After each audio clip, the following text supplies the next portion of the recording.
a su naturaleza. Todos los relieves de su voluntad los nivela la ley.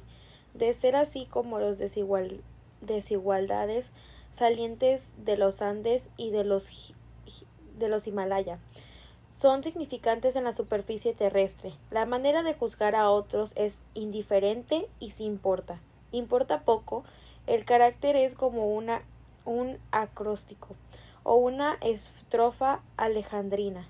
Aunque lo leas de abajo arriba, de izquierda a derecha o de derecha a izquierda, siempre dice lo mismo.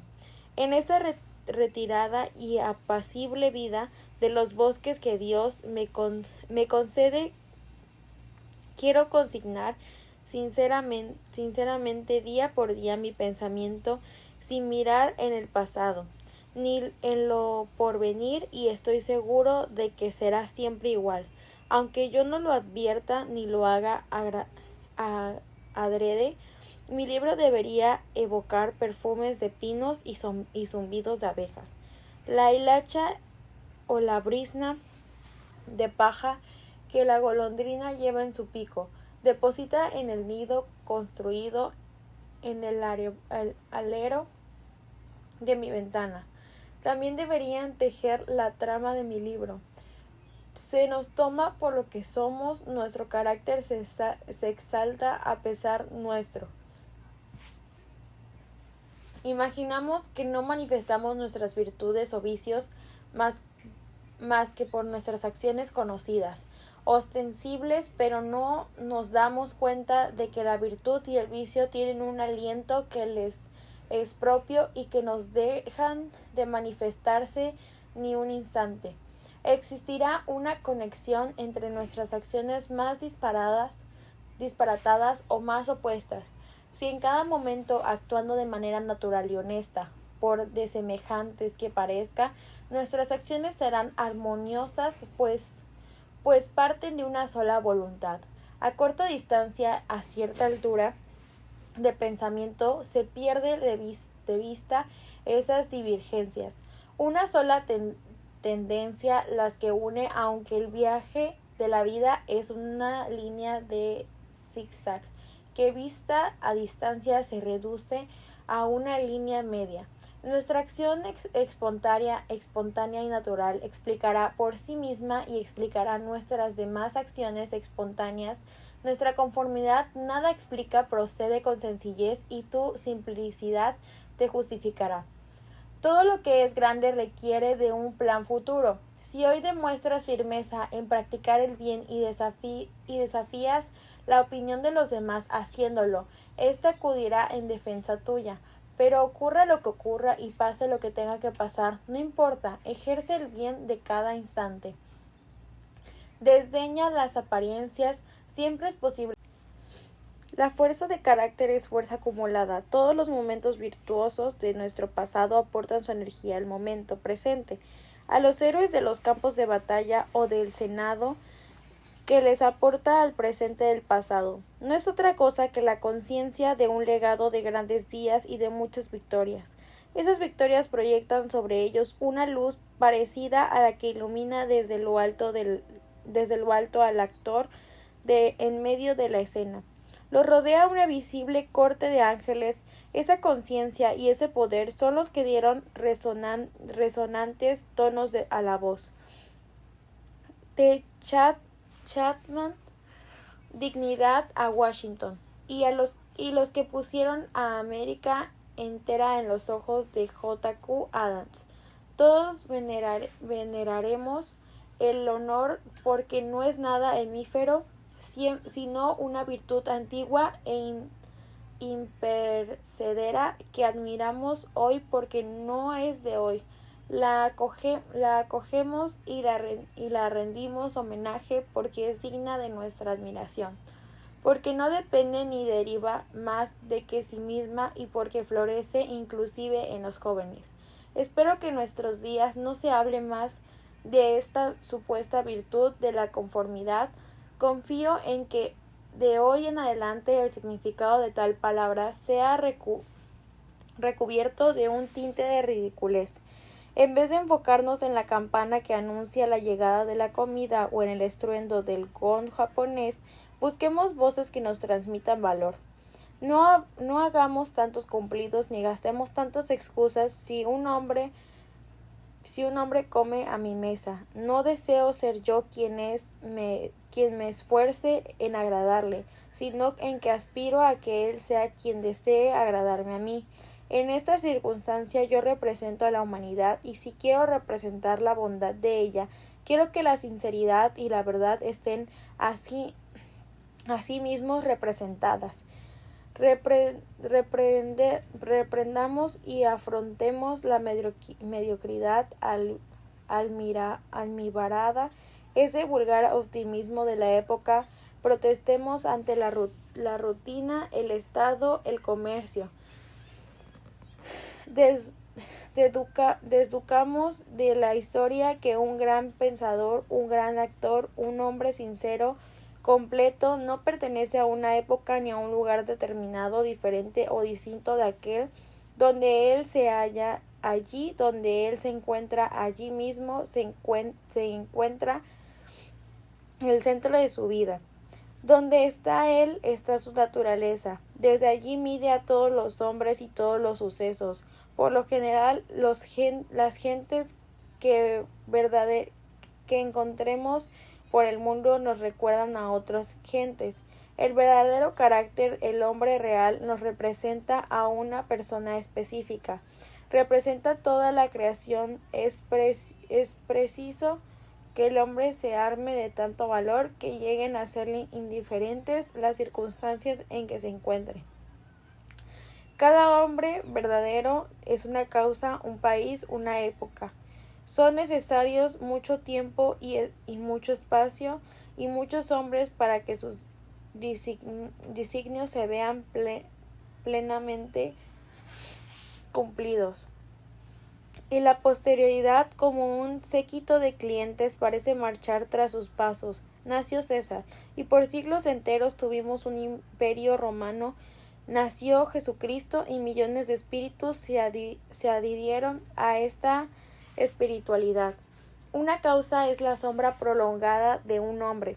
Ejemplo, el monaquismo de Antonio de Eremita, la reforma de Lutero, el cuarismo de Fox, el metodismo de Wesley, la abolación de Carson, Milton haya a excepción,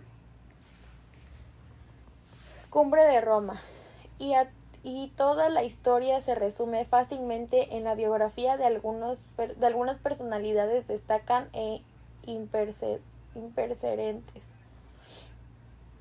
Sepa el valor, conocer su valor y dominar las cosas, no anden ambiguamente vagabundeando de acá para allá, con apariencias de mendicamente, de abastardo, de intruso en un mundo creado por él.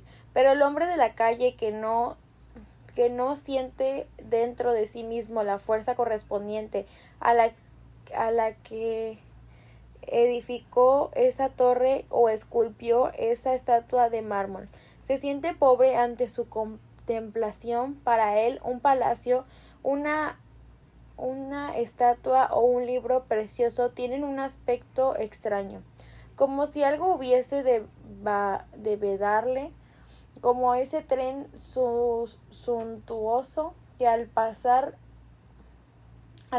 parece decirle: ¿quién es usted, caballero? Y sin embargo, todo esto solicita su atención. Todo esto es lo que ha hecho para que él lo apruebe. Todo se dirige a él y le suplica para que sus facultades vengan a tomar posesión de ello. La pintura expuesta allí aguarda mi veredicto. No es ella quien me lo impone, soy yo quien debo darlo. Aquella fábula popular del rústico imbécil recogiendo completamente ebrio en la calle, que es llevado al palacio del duque, después vestido, acostado en el lecho de éste, luego tratado, y cuando despierta, como si fuese el verdadero duque y hubiese sido víctima de una pesadilla. Esta fábula le debe a su popularidad al hecho de que simboliza perfectamente el estado del hombre. en el mundo, en la vida ordinaria. Una especie idiota que despierta de tiempo en tiempo, ejercita su razón y se ve convertido en verdadero príncipe. Nuestras lecturas son pobres y llenas de adulaciones. En historia nuestra imaginación nos engaña. Reino, dominio, poder, señorío. Todo esto forma un vocabulario más brillante que el de los modestos Juan y Eduardo, que en su humilde casita trabajaban en su jornada diaria. Sin embargo, las cosas de la vida son las mismas para todos. La suma total del valor de esos dos hombres distintos es la misma. Porque tanta deferencia hacia el rey Alfred Skanderberg o Gustavus. Supongamos que ellos fueron virtuosos, pero agotaron su virtud. Un prestigio tan agradable como el que dependía de sus célebres acciones. Hoy depende de nuestra acción actual. Cuando los particulares procedan de forma particular, la fama, el esplendor, la ilustración se transferirá de las acciones de los reyes a las de los simples particulares. El mundo ha mirado por los ojos de sus reyes y estos han hipnotizado largo tiempo los ojos de las naciones. Existe la reverencia mutua que el hombre le debe al hombre, la misión gozosa y generosa fidelidad con lo que los hombres les ha permitido a los reyes, a los nobles y a los grandes marchar al frente de ellos por una ley y que les fue propia, así como disponer de sus cosas y disfrutar del hecho de pagarles no en dinero, sino en honores y representando la ley en su persona. Esta generosa sumisión, que era jeroglífico, el símbolo oscuro indicador de la conciencia que tenían los hombres de sus propios derechos, de su valor propio, ese homenaje alguno era para ellos la imagen inconsciente de los derechos de todos. El magnetismo que ejerce cada acción original se explica cuando se busca la base, la razón de la confianza en sí mismo. ¿Quién es aquel en quien uno confía? ¿Quién es ese yo primordial sobre el cual se puede basarse tal universal confianza? ¿Cuál es la naturaleza del poder de esa estrella que se burla de la ciencia sin paralaje, sin elemento calculable? ¿Qué lanza de rayo de belleza aún sobre acciones triviales o reprobables con tal de que ellas se encuentren en algún rasgo de personalidad independiente? La investigación nos conduce a esta manantial que es la vez esencia del genio, de la virtud y de la vida, al cual llamamos espontaneidad o instintivo.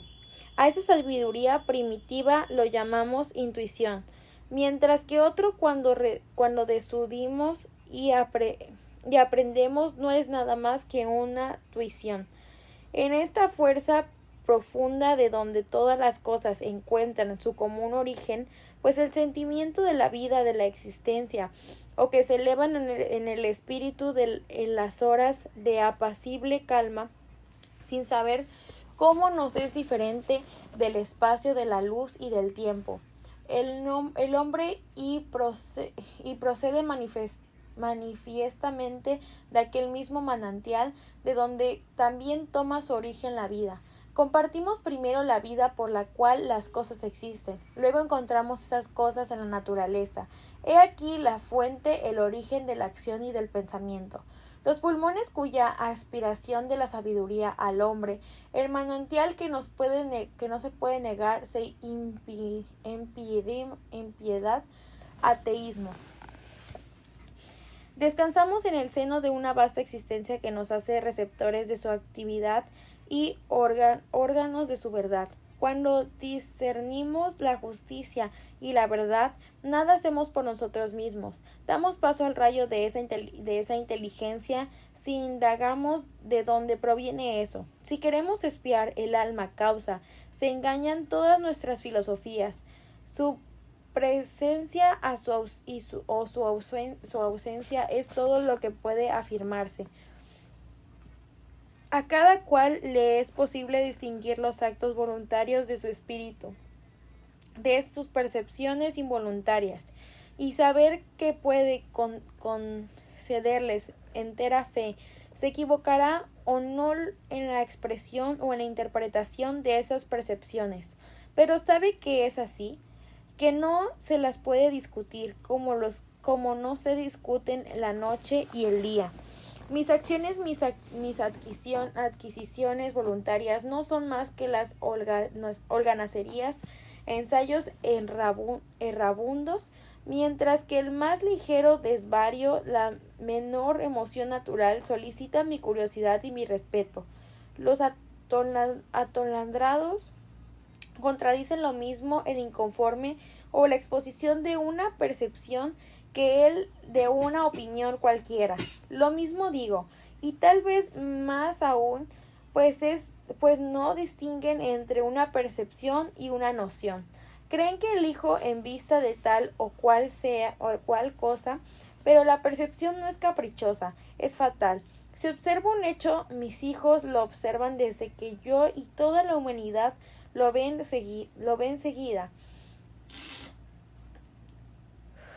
aun cuando sea posible que nadie lo haya visto antes que yo, pues la percepción que de él tengo es de tal suerte un hecho tan cierto como el sol.